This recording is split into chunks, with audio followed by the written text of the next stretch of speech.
नमस्कार। पिछली कक्षा में पौधों की कहानी पाठ में हम लोगों ने पौधों के आकार प्रकार के आधार पर उनके वर्गीकरण के बारे में सीखा।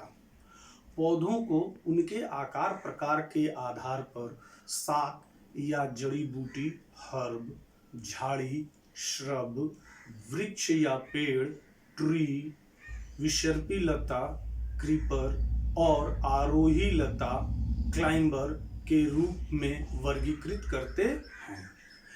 आज हम पौधों के विभिन्न भागों और उनके कार्यों के बारे में जानकारी प्राप्त करेंगे।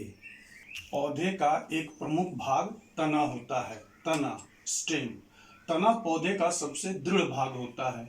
इसे स्तंभ, ट्रंक भी कहते हैं। तने में गांठ जैसी रचना को पर्व संधि कहते हैं और दो पर्व संधियों के बीच के स्थान को पर्व यानी इंटरनोड कहते हैं। ये दूब, घास, गन्ना, मक्का तथा बांस आदि में पाए जाते हैं। जैसा कि इस चित्र में दिखाया गया है, यह गन्ने के एक टुकड़े का चित्र है। तो इसमें देख सकते हो कि ये जो गांठ जैसी रचना है, ये संरचना गांठ जैसी, इसे हम पर्व संधि कहते हैं। और इन दो क्रमागत पर्व संधियों के बीच का जो हिस्सा है, वो जो स्थान है दो पर्व संधियों के बीच, इसे ही हम लोग पर्व कहते हैं। इन दो पर्व संधियों के बीच का हिस्सा पर्व, ये दो संधियों के बीच का हिस्सा पर्व। तना जो है, इसका मुख्य कार्य है जल का संवहन करना। तना पौधे के शाखाओं, पत्तियों, फूलों को सहारा देने का काम तो करता ही है, साथ में यह जल का संवहन भी करता है और जल में घुलित खनिज लवण को पौधे के अन्य भागों तक, पत्तियों और अन्य भागों तक पहुंचाता है। यानी कि तना जल का संवहन करता है। तना जड़ों के द्वारा भूमि से अवशोषित जल एवं खनिज लवणों को पतली नलिकाओं द्वारा पत्तियों तथा पौधों के अन्य भागों तक पहुंचाते हैं और उन्हें पोषण प्रदान करते हैं।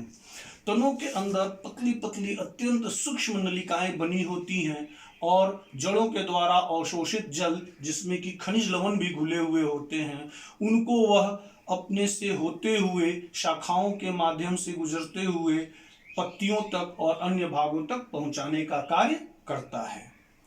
पौधे का एक दूसरा प्रमुख भाग है पत्ती, लीफ। अब यहाँ जैसे कि तुम चित्र में देख रहे होगे कि यह एक पत्ती बनी हुई है और यहाँ वह तना या शाखा से जुड़ी हुई है।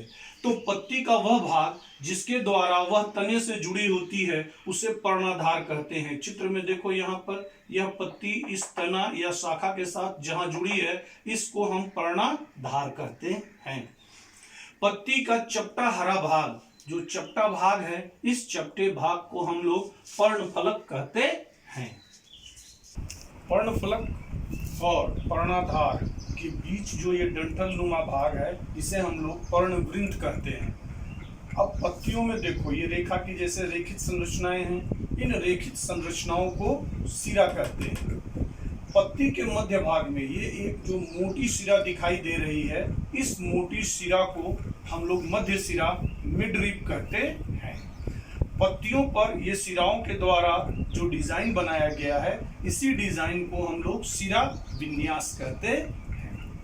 अब पत्तियों पर बना सिरा विन्यास यदि मध्य सिरा के दोनों ओर जाल जैसा है, तो इसे जालिका रूपी सिरा विन्यास कहते हैं, जैसे पीपल की पत्ती का सिरा विन्यास। जब पत्तियों पर बना सिरा विन्यास एक दूसरे के समानांतर होता है, इस प्रकार एक दूसरे के समानांतर होता है, तब ऐसे सिरा विन्यास को समानांतर सिरा विन्यास कहते हैं। इस प्रकार का सिरा विन्यास घास एवं बांस की पत्तियों में पाया जाता है।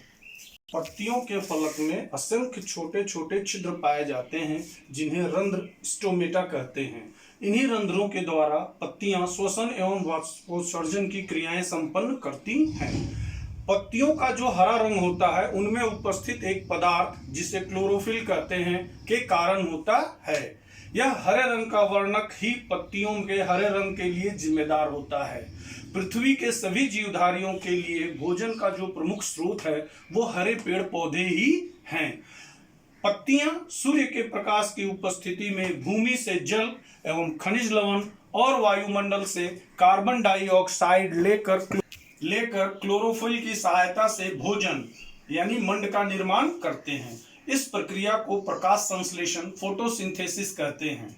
पौधे प्रकाश संश्लेषण के दौरान वायुमंडल में ऑक्सीजन गैस मुक्त करते हैं, यानी कार्बन डाइऑक्साइड और जल इन दोनों की सहायता से सूर्य के प्रकाश की उपस्थिति में क्लोरोफिल की सहायता से पौधे मंड यानी कार्बोहाइड्रेट और ऑक्सीजन का निर्माण करते हैं।